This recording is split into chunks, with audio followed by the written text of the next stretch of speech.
Buenas tardes a todos. En breves minutos iniciaremos la clase del día de hoy.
Buenas tardes a todos los presentes. Les saludamos desde Panamá.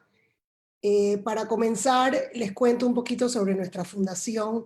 La Fundación EMETE en Panamá tiene una trayectoria de más de 20 años en los campos de la educación y la recordación de la Shoah. Inicialmente y principalmente nos dedicamos a todo lo que tiene que ver con la enseñanza de Shoah en las escuelas judías de la comunidad, en el marco de la preparación de los jóvenes para el viaje de la Marcha de la Vida, programa que nosotros también coordinamos y organizamos para Panamá. Además, damos clases en escuelas no judías y de la mano del Ministerio de Educación tenemos varios programas de capacitación para profesores a nivel nacional, asimismo como un plan piloto que Dios mediante se estará poniendo en marcha en Panamá muy pronto. Adicionalmente, realizamos eventos culturales, de arte, todos relacionados en la temática de la Shoah para poder educar y dar a conocer nuestro mensaje de maneras distintas a toda la comunidad panameña. Nuestro proyecto Cumbre es un pabellón en el Museo de la Libertad, en el recién abierto Museo de la Libertad en la ciudad de Panamá, donde queremos albergar una exhibición permanente sobre la Shoah y otros genocidios. Como pieza principal para este museo y en medio de la pandemia y la cuarentena, hemos recibido hace tan solo un mes la primera piedra, como quien dice, para nosotros, para esta exhibición, y es un vagón original traído desde Alemania, que en este momento está siendo estudiado, revisado y preparado para ser restaurado y para que pueda ser exhibido lo antes posible, lo que tan pronto esta situación nos lo permita, primeramente de una forma temporal y después cuando el museo esté finalizado como parte de la exhibición permanente del Museo de la Libertad. A continuación, un corto video sobre la tan emocionante llegada de nuestro vagón a Panamá.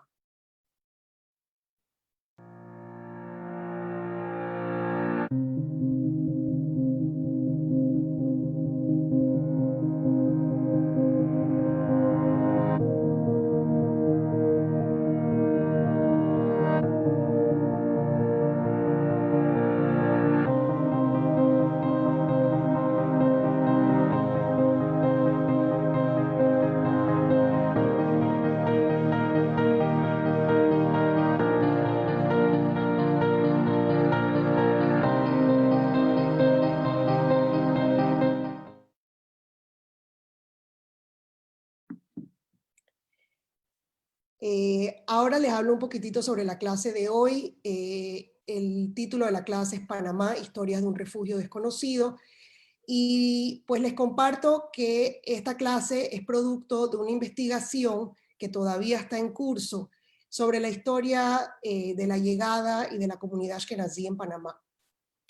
Aprovecho para agradecer al equipo que ha trabajado en esta investigación en los últimos años, a Lisa, quien será una de las expositoras hoy, a todo el equipo que ha trabajado con ella, principalmente a los miembros de la Beneficencia Betel, la congregación ashkenazí en Panamá. También quiero aprovechar para agradecerle a todas aquellas personas que nos han brindado sus fotos, sus testimonios, sus documentos y tiempo para haber sido entrevistados para poder armar toda esta historia que hoy queremos contarles.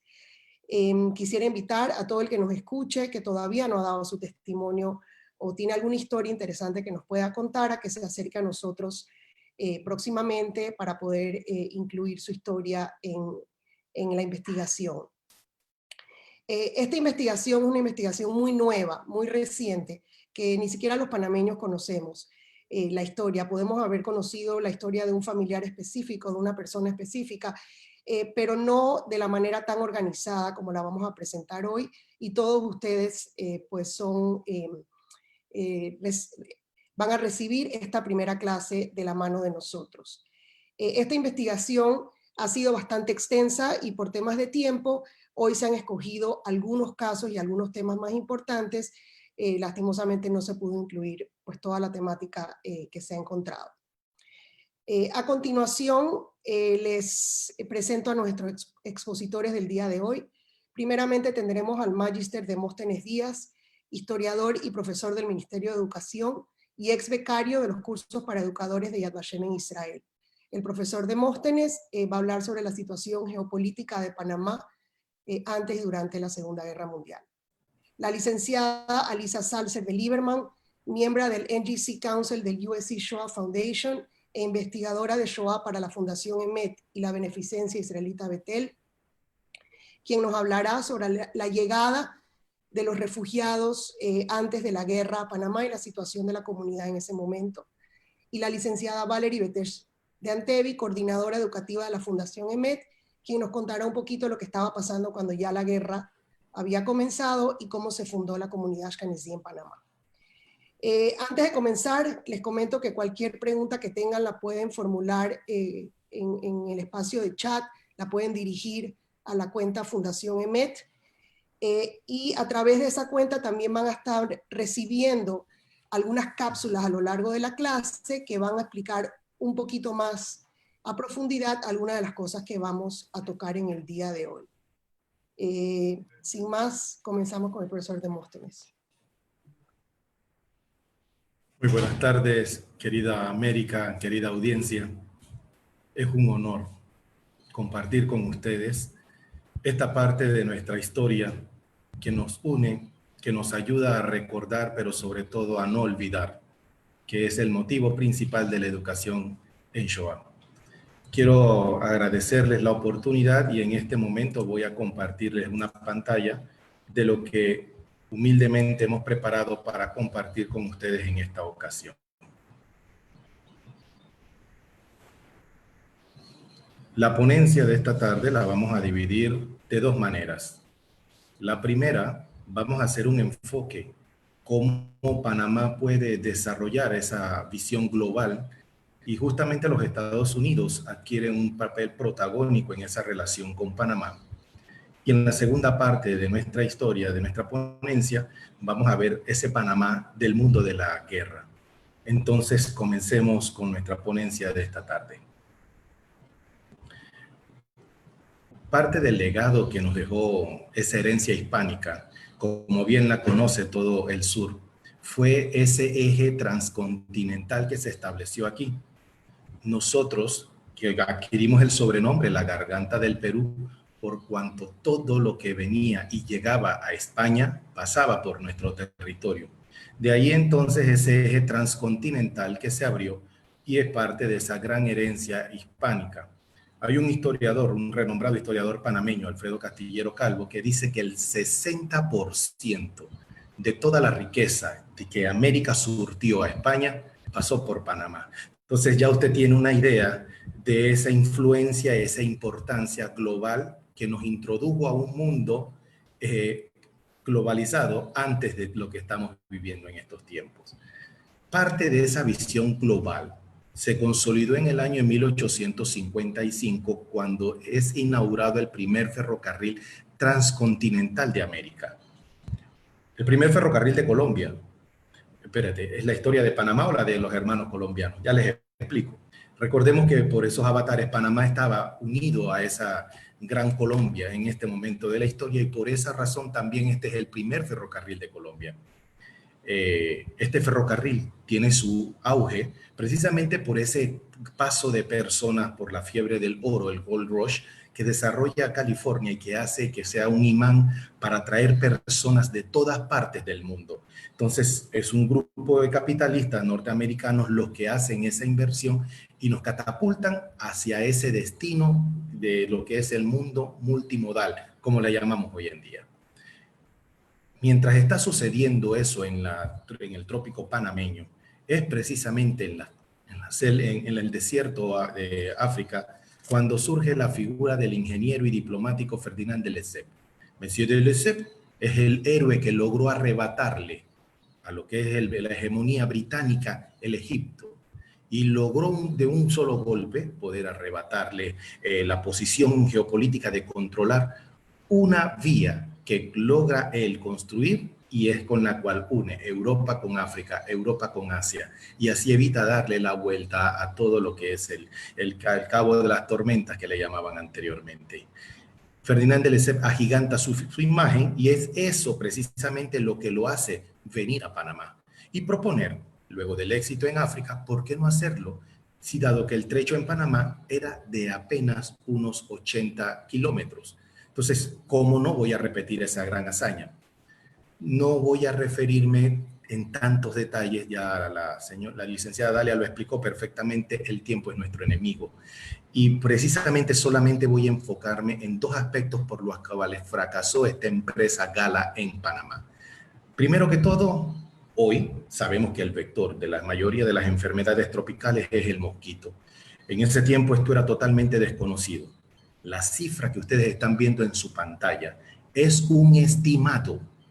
Hay otros historiadores que hablan hasta de 30,000 vidas humanas. Ustedes comprenderán que es un número grande, viéndolo desde nuestra perspectiva. Ahora imagínense en el año 1870. El otro factor que lleva al fracaso de esta empresa es la mala administración. Hoy estamos acostumbrados a estar hablando en nuestra América Latina de transparencia, de honestidad, del manejo de la cosa pública y privada. Bueno, en el año 1870 las cosas no eran como estábamos hoy acostumbrados a estar exigiendo, por lo menos exigirlo. La compañía pidió una serie de bonos. El pueblo francés se abocó a sufragar el costo de esta gran obra. Se llegó a recoger 1.400 millones. Ok, 1.400 millones es una cifra nada despreciable hoy en día. Sin embargo, para tener un estimado de cuánto sería hoy, puede usted multiplicarlo por 40 para poder acercarse a la cifra equitativa a lo que sería hoy en nuestra moneda. De esos 1.400 millones, tan solo 196 se invirtieron en la obra. Lo demás, bueno, diría cualquier poeta, el viento se lo llevó. Pero sabemos que no está en el viento, fue algún par de bolsillos y un par de avivatos de esa historia que es recurrente lastimosamente en nuestra América y que ya vimos que esto fue lo que originó el famoso escándalo de Panamá. Panamá surge como república en el año de 1903, una república joven. Esta es una foto del primer acto cívico que se celebra en Colón, donde realmente se logra consolidar la separación de Panamá de Colombia. Por eso entonces muchos de ustedes me dirán, profesor, esa bandera está mal puesta. La bandera original panameña era de esta forma, posteriormente fue cambiada. Con el surgimiento de la República también va a surgir un nuevo tipo de relación con los Estados Unidos. Ya no era la relación a través de Colombia, ahora es directamente. Y los norteamericanos, con su interés, van obviamente a necesitar y van a empezar la creación de su canal. Un canal que necesitaban para poder potenciarse como potencia mundial. Dentro del canal también quedó establecido un territorio. Estamos hablando de 1.453 kilómetros cuadrados, dentro de los cuales, esto está a ambas orillas del canal, los norteamericanos mantenían una administración férrea en todos los sentidos. Este hecho, sobre todo, va a hacer que por generaciones los panameños se pronuncien porque era una afrenta contra nuestra soberanía. Así, en el año de 1964, los estudiantes panameños le gritaron al mundo: nuestra bandera debe ondear en el territorio de la zona del canal. Y aunque lo pagaron con la vida, quedó inmortalizado, y eso fue lo que catapultó la firma de los tratados Torrijos-Carter, con los cuales Panamá adquirió el dominio de la zona canalera y todo su territorio aledaño. Y eso es lo que se consolida en el año de 1999. Hasta aquí es la primera parte de mi ponencia, y con esto yo quiero que ustedes se den cuenta que desde el año de 1850 la presencia de los Estados Unidos ha estado vinculada a la historia panameña. Ahora quiero entrar en una segunda parte de mi ponencia y quiero empezar desde la óptica de la perspectiva de uno de los pueblos originarios que tenemos en nuestro país, el pueblo Guna. El pueblo Guna vive en la parte caribe de nuestro país. Bienvenidos cuando quieran a Panamá. En esta parte, sobre todo, es un territorio insular. Es un territorio costero, 365 islas, como ustedes están viendo allí. Eso no está matizado, no está arreglado. Es más, bueno, no voy a hacer comercial, pero ha habido series recientemente que han utilizado el archipiélago de Gunayala, de San Blas, precisamente para filmarlo como escenario de sus eventos. En ese territorio, una vez me encontré con este elemento que llamó mucha mi atención. Y cuando usted lo llama, usted inmediatamente le llama la atención lo mismo que a mí. Esa bandera, ¿qué significa? ¿Qué relación tiene un pueblo originario con una suástica, con colores nazis? Bien, en la cultura del pueblo Guna, la suástica es algo ancestral. Y no es la suástica como nosotros la hemos visto que la utilizó el bandido de Hitler y sus malandros. Me refiero a este símbolo que ellos utilizan como símbolo de unidad, de prosperidad, de tolerancia. Y eso lo vi en muchos de sus botes que iban camino entre una y otra de sus islas.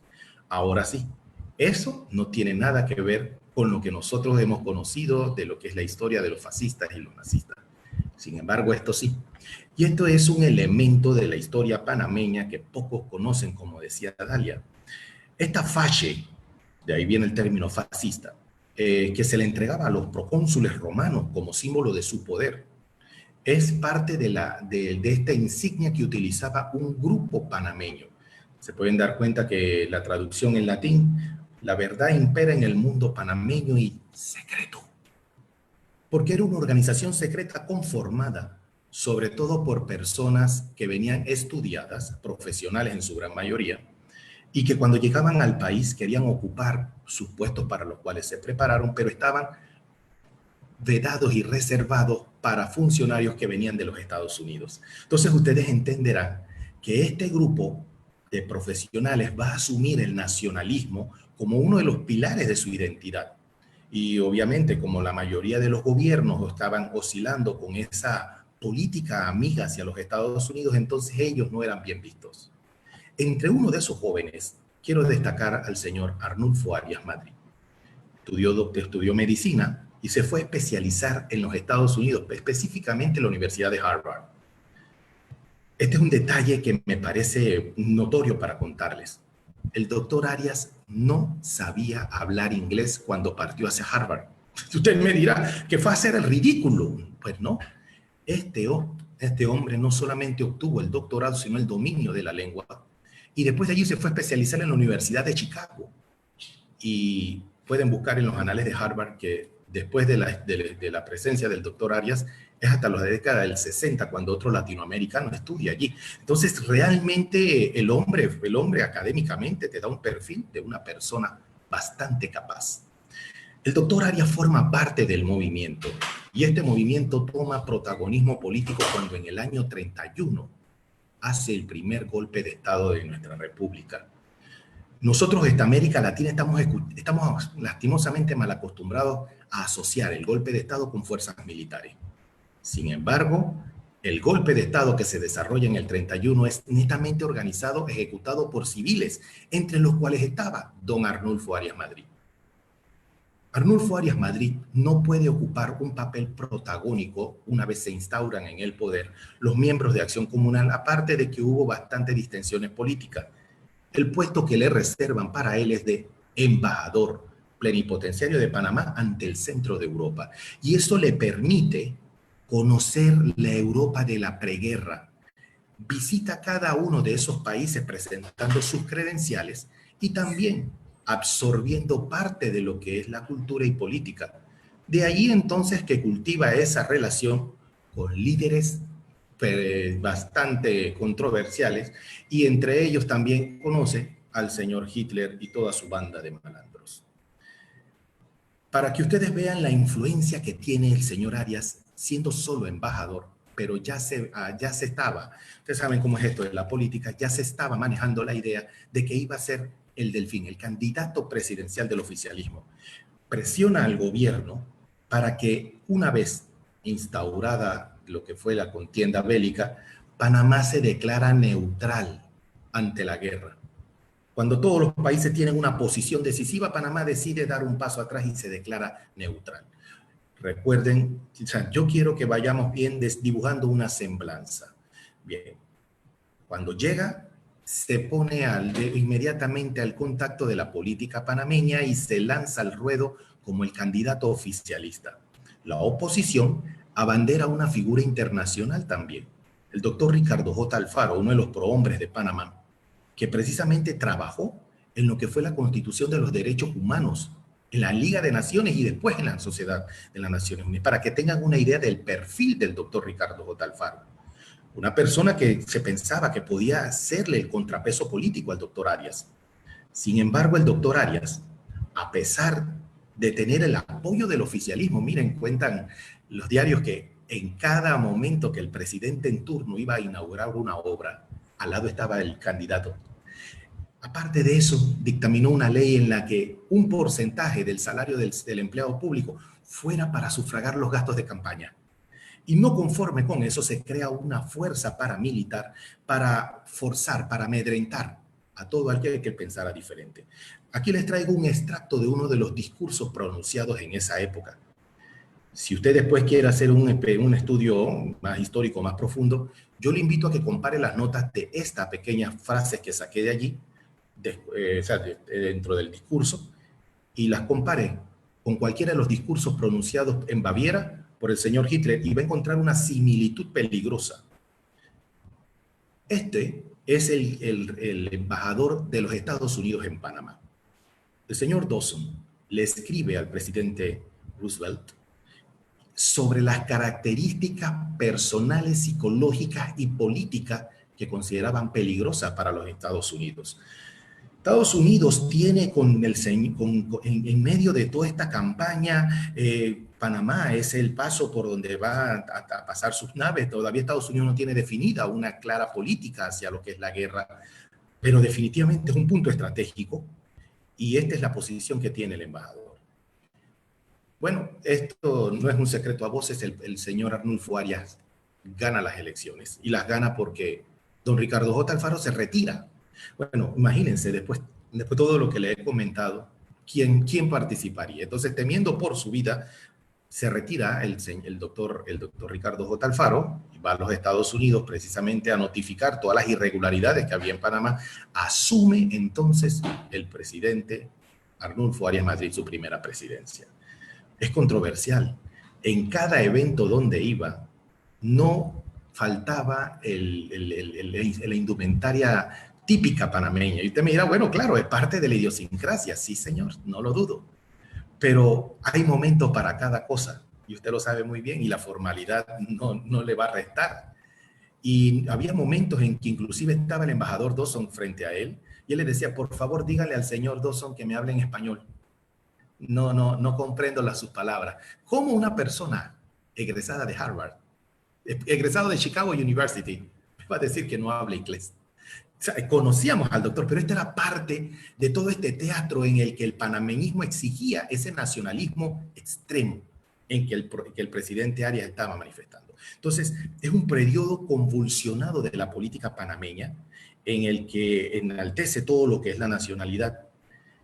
Miren, yo no sé si de pronto alguno de ustedes se pone a revisar los contactos de algún conocido, pero usted se imagina que agarre el celular de alguno de ellos y vea que entre sus contactos está Adolfo Hitler.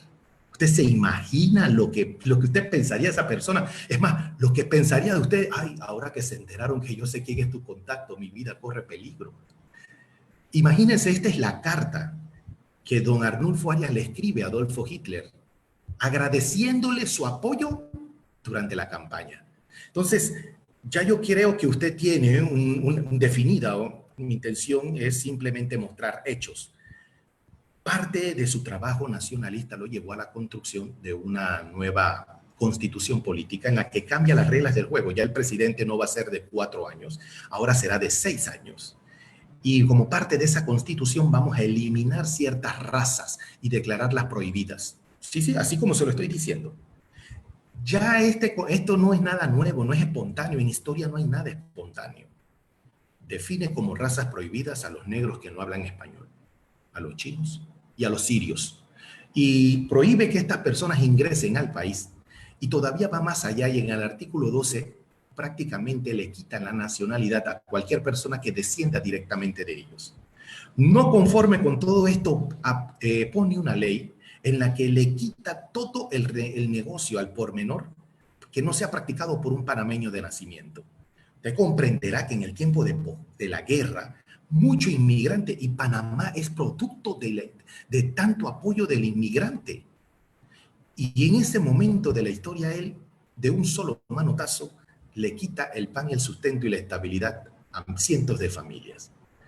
Parte de esta conmoción todavía llega a un punto en el que anuncia que por primera vez Panamá va a desechar el convenio monetario de 1904 en el que el dólar era la moneda de curso legal para utilizar el balboa, una moneda que creó él, que igual que cualquier país latinoamericano tiene el derecho de producir, pero sin embargo por convenios internacionales desde el origen de nuestro país estaba reglamentado el dólar.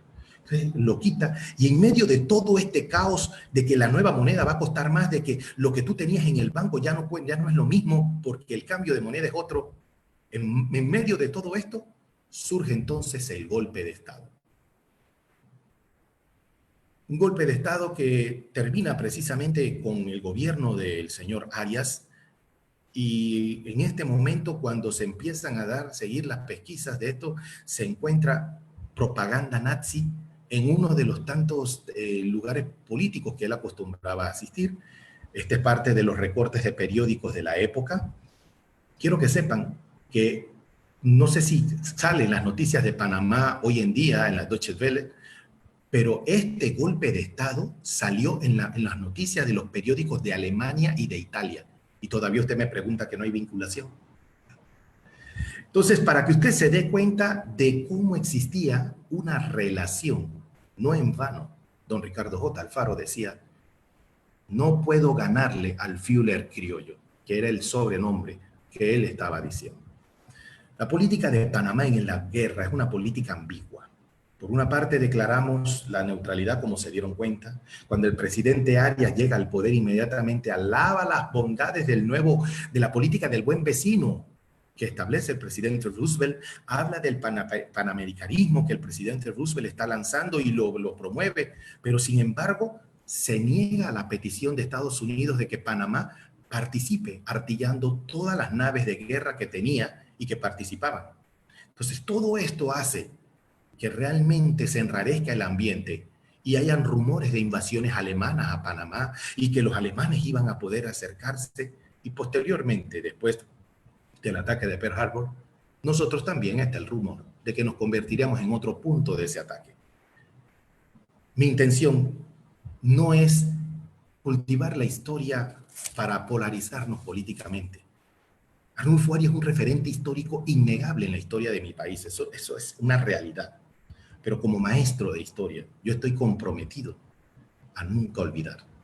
Porque precisamente reforzar los lazos de nuestro pasado es lo que nos aclara el presente y es lo que nos evita a nosotros poder repetir esos mismos errores. Muchas gracias y espero sus preguntas. Ahora pasamos, muchas gracias, profesor Demóstenes. Ahora pasamos con Elisa Lieberman.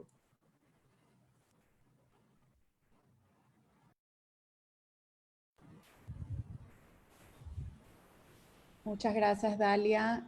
Buenas tardes a todos. Voy a seguir con la presentación, tal como nos explicó el profesor Demóstenes. Panamá estaba dividido en dos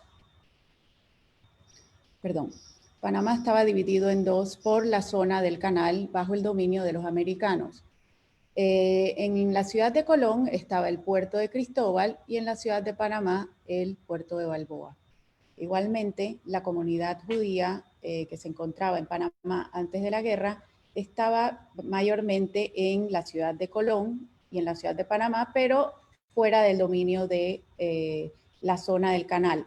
Sabemos que habían personas judías viviendo en diferentes ciudades dentro del interior del país, pero la mayoría se centraban en estos dos puntos.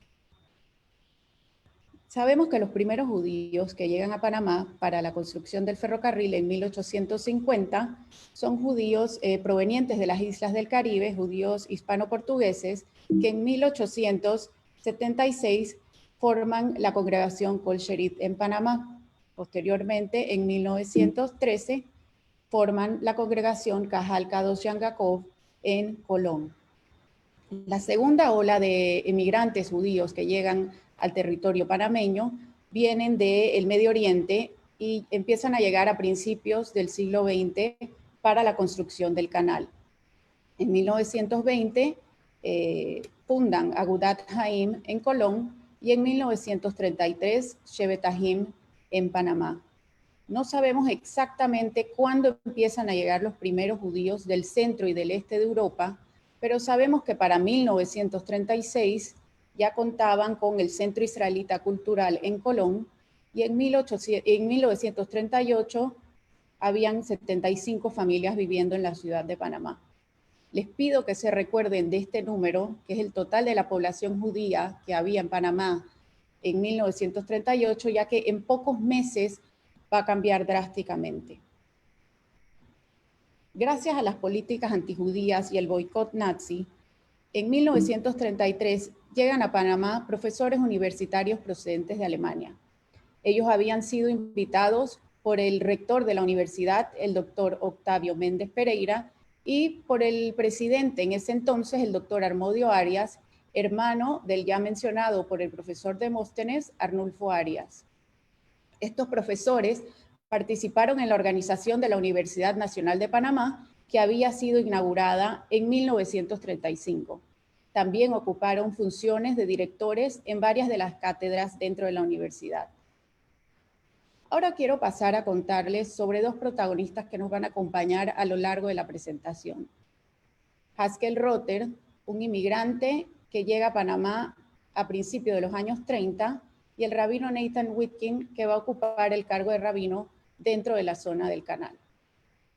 Haskell Rotter llega a Panamá a principios de 1932, habiendo dejado en Polonia a su esposa y a sus dos hijos, con la intención de establecerse en Panamá y después traerlos a América.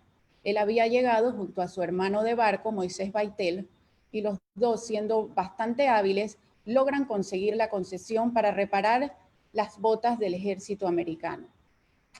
Quiero presentarles a esta niña, la hija de Haskell Rotter, que nace en Panamá en 1935, quien fue la persona clave que me ayudó a descifrar muchas cosas antes de empezar esta investigación. En 1934, Haskell Rotter se gana la lotería y en 1938 termina la construcción de este edificio donde tendría su casa y albergaría a bastantes de los inmigrantes que llegarían a Panamá. Ahora quiero pasar a contarles una historia que para mí ocupa un valor muy importante. Es la historia de mi abuelo Boruch Salzer.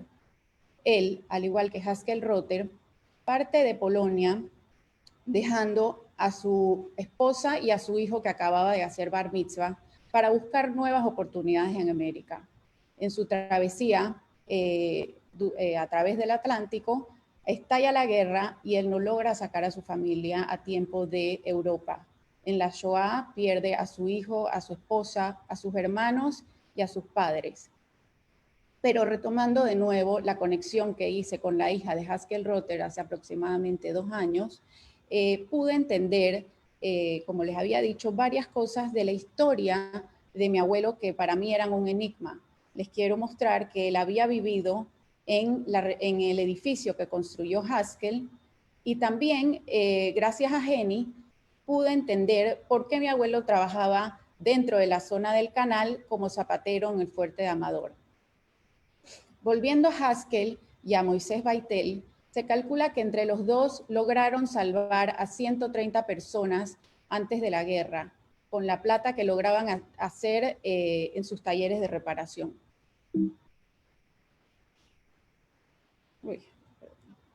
El rabino Nathan Witkin fue representante durante 30 años del Jewish Welfare Board Army-Navy Division para la zona del Canal y el Caribe.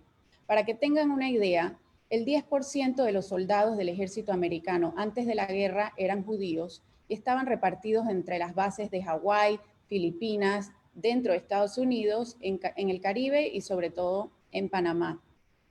El rabino Witkin no limitó solo sus funciones a ayudar a los soldados, sino que trabajó incansablemente para ayudar desde que llegó a Panamá, ayudar a cualquier refugiado que pisara suelo panameño, a los que estaban de tránsito, ayudándolos a conseguir visas, y a los que se quedaban en Panamá, ayudándoles a conseguir empleos y lugares donde vivir.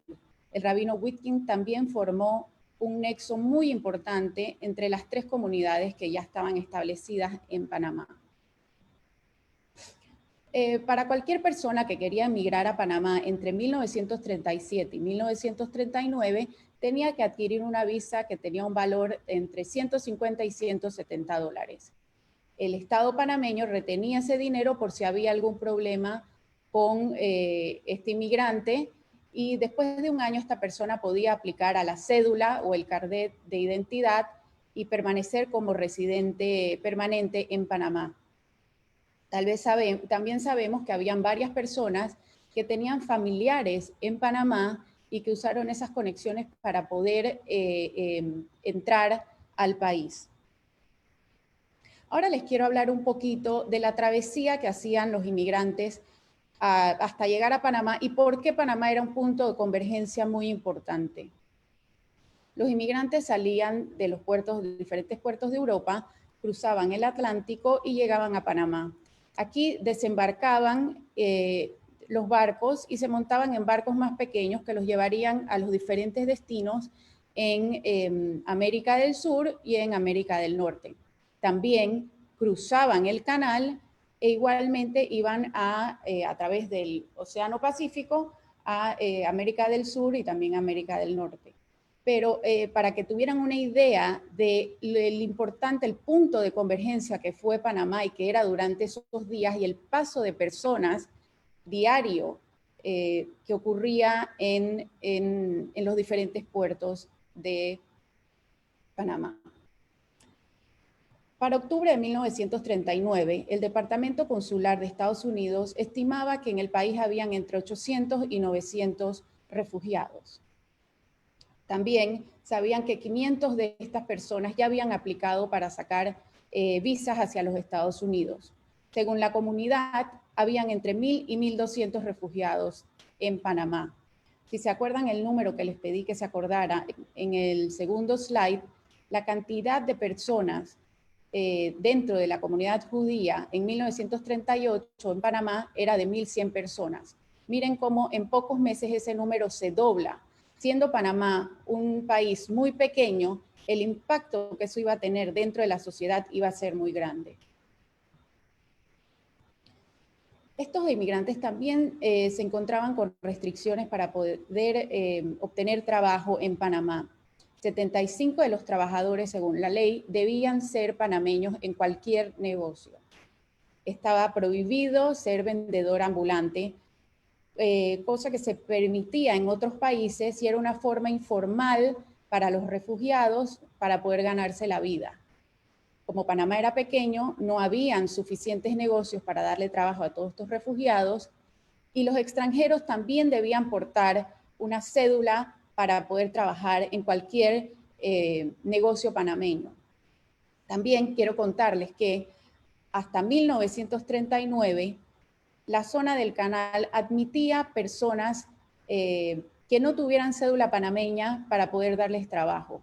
A partir de 1939 dejan de hacer esta excepción, ya que querían mantener una buena relación con el gobierno de Panamá.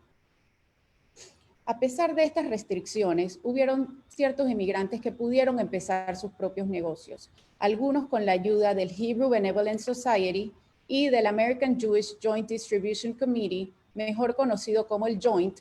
Estas dos organizaciones les estaré hablando más adelante. La gran mayoría de estos inmigrantes no tenían títulos universitarios, pero tenían oficios de zapateros, peleteros, relojeros, carpinteros, entre otras cosas. Les quiero mostrar aquí la licencia de conducir del señor Schwartz. Él manejaba barcos, buses pequeños de pasajeros que aquí llamábamos chivas. También la barbería que pudo abrir el señor Mangurten, que había sido traído a Panamá con la ayuda del señor Rotter. Y también les quiero mostrar aquí en este edificio que quedaba el estudio fotográfico del señor Francisco Wolf, que pasó a ser un estudio de fotografía muy importante en Panamá. En 1938, bajo la iniciativa del rabino Witkin y varias personas dentro de la comunidad judía, se organiza el United Jewish Relief para ayudar a refugiados que estaban en tránsito. Ellos hacían colectas de diferentes cosas para poder mantener por un tiempo a estos refugiados mientras conseguían dónde ubicarse. Debido al problema tan grande en 1939 con los refugiados que se encontraban en el país, el rabino Witkin le escribe al Joint para que por favor mandaran a un representante que viniera a evaluar el problema de los refugiados en Panamá. Después de la visita de este representante, en 1939, el United Jewish Relief se reorganiza como el Hebrew Benevolent Society. Esta organización estaba compuesta por miembros de las 3 comunidades judías y ellos hacían colectas dentro de la ciudad de Colón y dentro de la ciudad de Panamá para poder darle un aporte a estos refugiados. Quiero recalcar que el señor Alberto Lindo se ocupaba de las colectas en Panamá y el señor Raymond Toledano se ocupaba de las colectas en la ciudad de Colón. El American Jewish Joint Distribution Committee también aportaba a estas colectas, ya que era demasiado el peso y la carga económica para las personas dentro de la comunidad, mes tras mes haciendo colectas, que el Joint aportaba 70% de las colectas que se hacían entre las ciudades de Panamá y de Colón. Por ejemplo, aquí en el mes de mayo de 1939 se recolectó esta suma y el Joint debía proporcionar la mitad de esto. También el Hebrew Benevolent Society se encargaba de patrocinar la estadía de refugiados que estaban de paso en Panamá y que iban a diferentes lugares de Latinoamérica.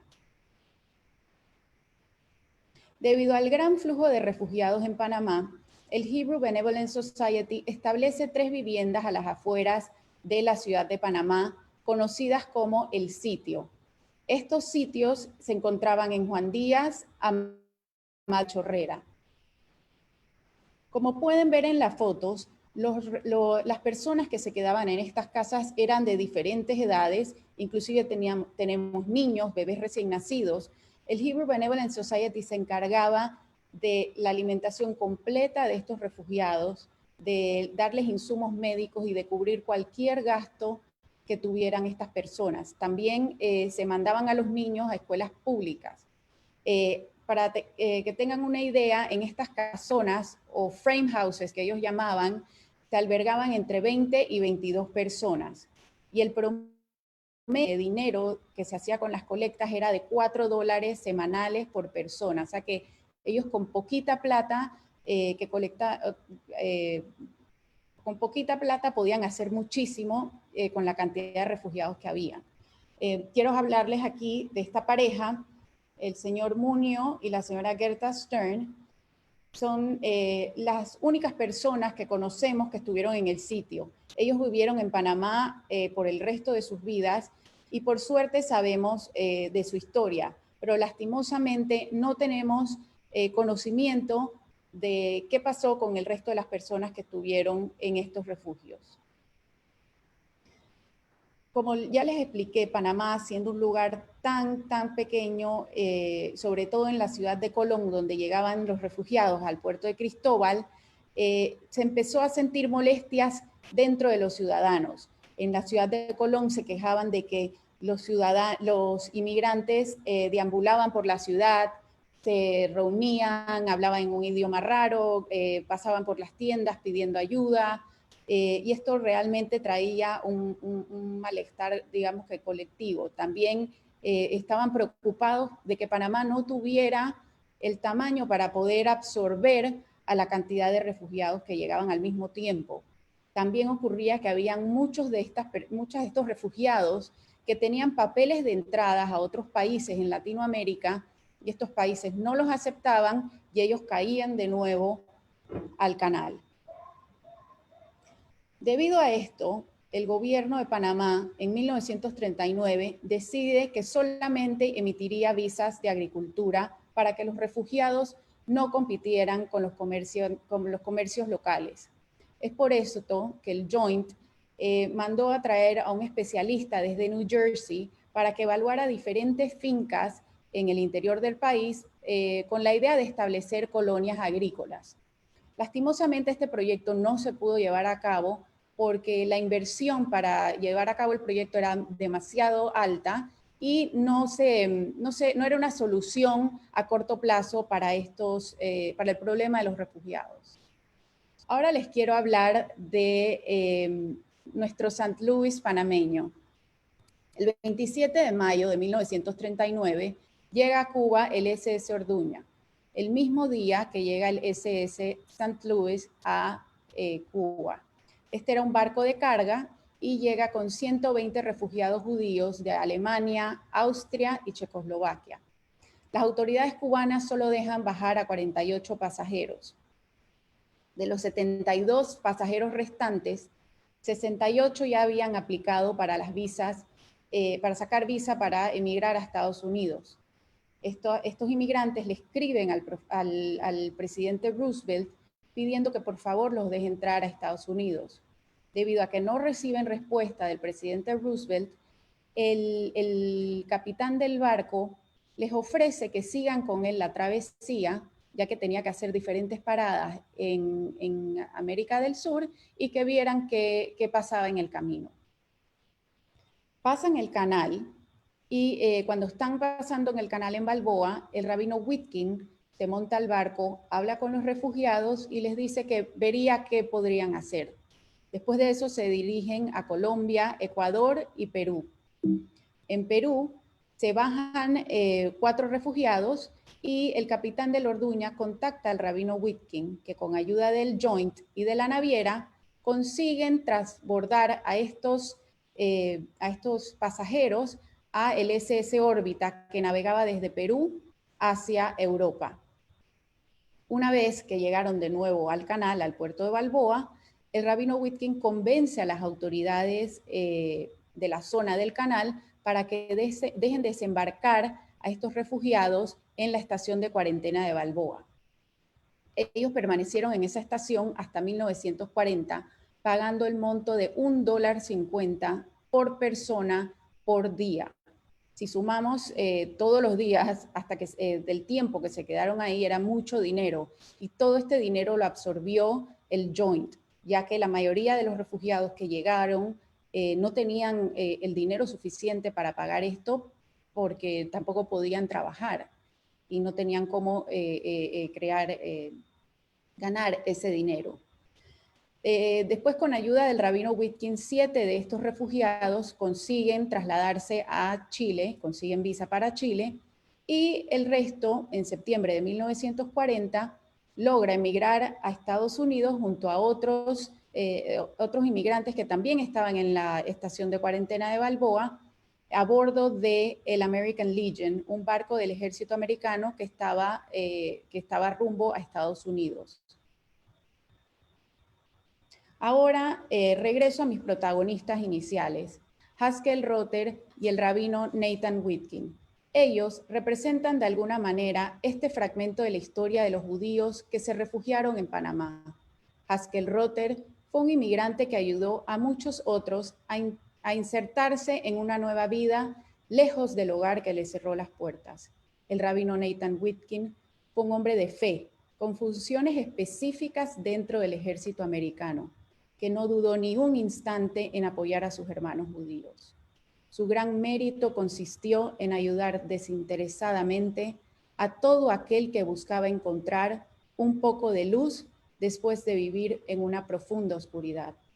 No podemos dejar de mencionar a los miembros de las comunidades judías en Panamá, que trabajaron incansablemente por el bienestar de los refugiados y sobre todo a Panamá, que les abrió las puertas. Muchas gracias. Muchísimas gracias, Alisa, no solo por tu excelente presentación, sino por todo el trabajo que has hecho todo este tiempo de investigación y estudio. Les quiero recordar, para los que quizás entraron un poquito más tarde, si tienen preguntas las pueden dirigir en el chat a Fundación EMET, y pueden también ver que en el chat están recibiendo algunas cápsulas con información más detallada de algunos de los nombres o instituciones de las cuales se han mencionado en la clase hasta ahora. Ahora pasamos a Valerie.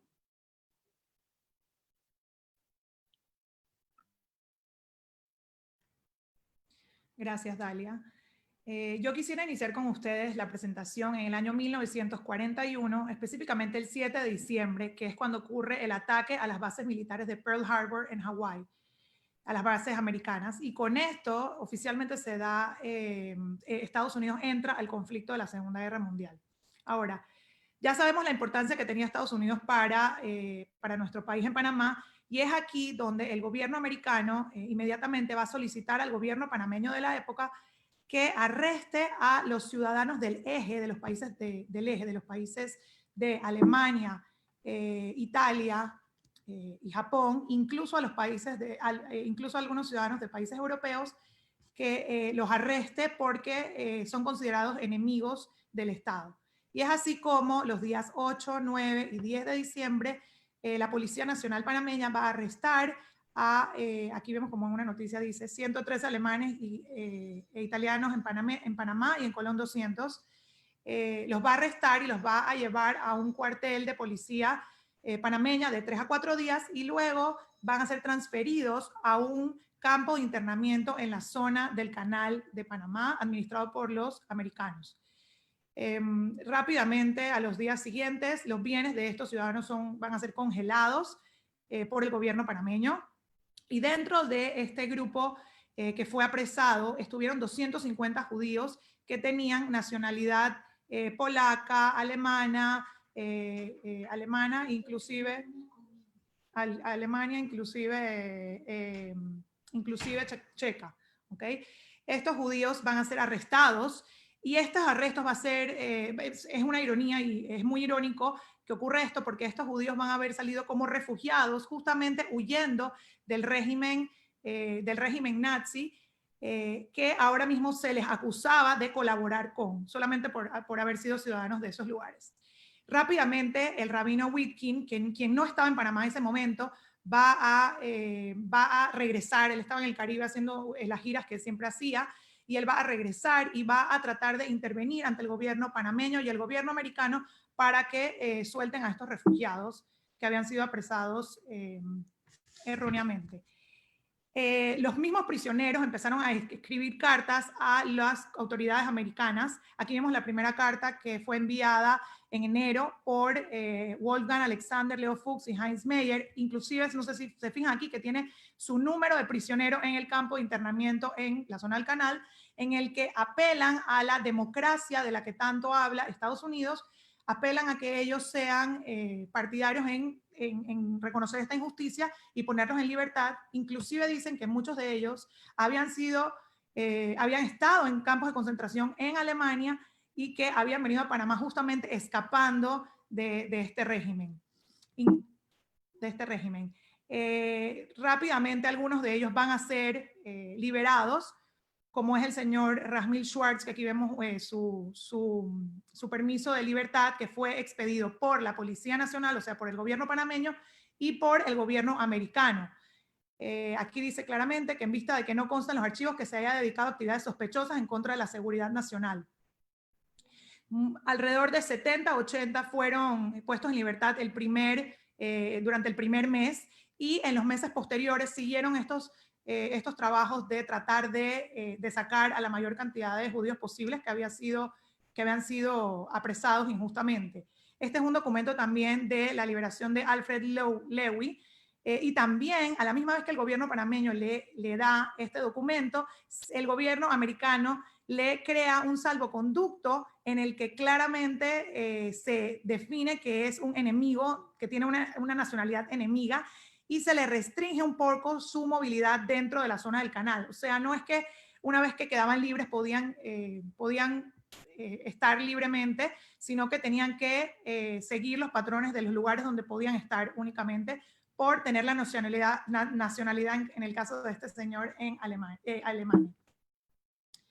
Aquí también vemos que las esposas de estos detenidos judíos apelaban también a las autoridades de la zona del Canal, justamente diciendo que ellos habían venido refugiados, habían empezado su vida desde cero.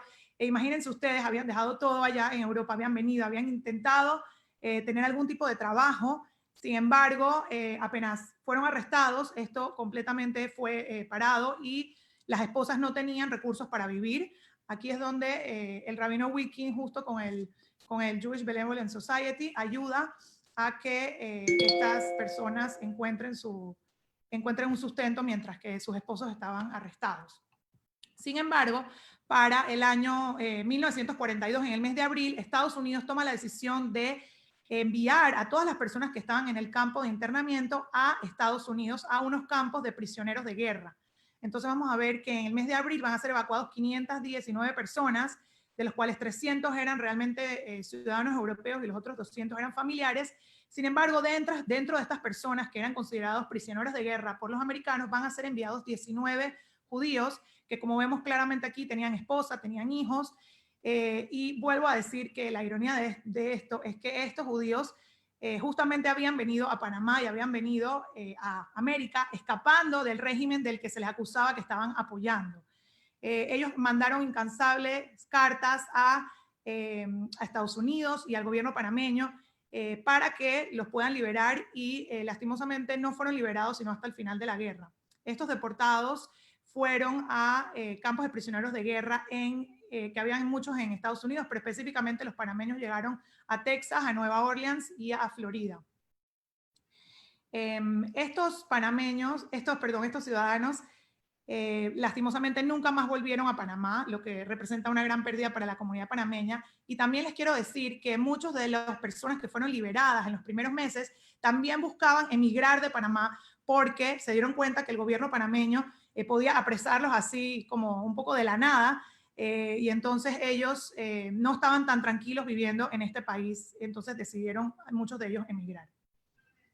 Y ahora quiero irme para atrás un poquito a un tema que habló Alisa, que era que en los años 30 ya se habían venido muchísimos judíos de las comunidades europeas, y entonces desde finales de los años 30 estas personas que tienen una cultura en común van a reunirse en la parte de arriba del almacén Atusie en la avenida Central, y van a reunirse principalmente para rezar de la manera que ellos estaban acostumbrados. Ya para el año 1944, con 150 miembros, se va a fundar la Beneficencia Israelita de Panamá, que hoy en día es conocida como la Betel, y rápidamente se va a iniciar una recolecta de fondos para la compra del terreno de la Beneficencia, que es este que vemos aquí, que se va a inaugurar en mayo de 1945, justo cuando está finalizando la Segunda Guerra Mundial. Este edificio quedaba, esta casa quedaba ubicada en la calle Jerónimo de la Osa, que es esta que vemos marcada aquí, específicamente en este círculo, en el área de la Central, que vemos que quedaba muy cerca de la zona del canal, y también era un punto donde estaban la mayoría de los comercios de los judíos y donde la mayoría de ellos vivían. Este centro servía para muchas cosas. Este centro de beneficencia cariñosamente lo llamaban el rancho, y básicamente servía mucho como un centro de refugio para todas estas personas que, como por ejemplo el abuelo de Alisa, que habían llegado aquí con la intención de traer a su familia y habían quedado un poco solos aquí, muchos hombres que habían llegado solteros, familias recién empezadas, que lastimosamente habían perdido la mayor parte de su familia en Europa durante el Holocausto, van a crear este refugio para crear un poco de familiaridad entre ellos, porque tenían una cultura en común, un idioma en común, comidas en común, costumbres en común, y esto lo usaron como un espacio para realmente demostrar estos valores de solidaridad que los unían en este momento. Aquí vemos, por ejemplo, todas las noches se reunían también para jugar cartas, hacían muchísimos eventos, y este mismo lugar también se adaptaba para ser un lugar de rezo. Aquí vemos al primer señor que celebró su bar mitzvah. También el tema de la educación judía de los niños era muy importante para la beneficencia, quien en estas épocas, en estos años, no existía un colegio judío en Panamá, y entonces estos miembros rápidamente ponen manos a la obra y mandan a traer un profesor de Cuba, quien va a iniciar unas clases en las tardes y en los domingos para enseñar clases judaicas a los niños de todas las congregaciones judías que lo quisieran. Y esto fue el precursor de lo que más adelante fue la creación del Instituto Alberto Einstein. Este profesor también enseñaba el Yiddish, que era el idioma que hablaban los judíos europeos, a los miembros de la congregación, inclusive hacía puestas en escena por los niños en Yiddish. Y bueno, este centro también servía como un enlace un poco con los soldados judíos americanos que pasaban por la zona del canal o que también estaban bajo el parámetro del rabino Witkin, quienes ellos venían mucho a los eventos que se realizaban en la beneficencia, y las familias de la beneficencia los invitaban siempre a pasar las fiestas judías en sus casas a estos soldados. Era un centro cultural para eventos, como les dije, este sentimiento de familia, de unidad, siempre se hacía parte en celebrar las alegrías. Aquí vemos que están festejando un cumpleaños en el que, aunque sea un cumpleaños de un niño, todos los miembros de la congregación iban por este sentimiento que sentían de solidaridad y de familia el uno con el otro. Aquí vemos otro evento cultural con miembros de la juventud que estaban haciendo como un movimiento juvenil. Y otro punto importante es el Comité de Damas, que rápidamente se inició justamente para poder colaborar con las otras damas judías que existían para hacer obras de beneficencia en el país. Aquí vemos algunos miembros de la primera junta directiva de beneficencia, quienes, a pesar de algunos venir de Europa Occidental, Europa Central, Europa Oriental, todos con corrientes políticas diferentes, en Panamá hallaron tal vez un punto en común y siempre estaban pendientes de Israel y del sionismo del cual habían sido parte. Ahora quiero hablar un poquitito de cuando finaliza la Segunda Guerra Mundial, qué pasa con estos refugiados que van a pasar, igualmente van a usar, como explicó Alisa, el punto del Canal de Panamá como pase para los otros países de Latinoamérica. Y es que en estos años, desde 1946 a 1950, van a llegar muchísimos barcos con sobrevivientes del Holocausto. Y como ya hablé un poquito antes, el Comité de Damas y lo que mencionó Alisa, de las otras congregaciones, se agrupaban y iban a los puertos específicamente a darles comida, darles medicina, pero lo más importante era que les infundían una dosis de esperanza a estos sobrevivientes que acababan de pasar campos de concentración, que acababan de pasar campos de la muerte y que venían con la idea de rehacer sus vidas en otros países americanos. Muchos de ellos se deciden quedar en Panamá, como es el caso de este sobreviviente David Bayer, quien encuentra en esta beneficencia un refugio por la camaradería que existía, el sentido de familia, y decide empezar su vida nuevamente en este país. Sin embargo, tengo que decir que para los años 1950, la bonanza económica que tenía Panamá, producto de la Segunda Guerra Mundial, había un poco acabado y muchos de estos refugiados deciden emigrar nuevamente a otros destinos de América, a Sudamérica, a Estados Unidos, buscando un futuro mejor, y es por eso que ocurre una emigración en estos años. Sin embargo, y ya para concluir, quiero decirles que hoy en día la comunidad Ashkenazí, que es la comunidad Betel, como se conoce, es una comunidad sólida y robusta que ha contribuido enormemente al desarrollo de nuestro país aquí en Panamá, y en los últimos años ha recibido una nueva ola migratoria de judíos provenientes de Argentina, de Uruguay y de Venezuela. Justamente el año pasado se hizo una investigación exhaustiva para rescatar las historias de estos nuevos miembros, de estos miembros originales, y cómo llegaron a Panamá. Y básicamente en esta exposición se definía el lugar de Europa donde venían, se contaba un poco su historia y se hablaba de las familias que quedaron, que existen hoy en día, que son familias que con el pasar de los años se han convertido en grandes familias que siguen aportando al bienestar de la comunidad, del país, fortaleciendo siempre nuestras tradiciones judías y siempre agradecidos con nuestro país, Panamá, porque nos acogió y los permitió rehacer su vida con libertad y con paz. Y con esto quiero terminar mi presentación del día de hoy y le doy la palabra a Dalia para las preguntas. Muchísimas gracias, Valerie. Excelente presentación. Se nos ha pasado un poco el tiempo, así que tenemos espacio para una pregunta que va dirigida al profesor Demóstenes. A ver. Profesor, ¿cómo Panamá declara neutralidad en la guerra a pesar de la gran influencia norteamericana en Panamá? Es interesante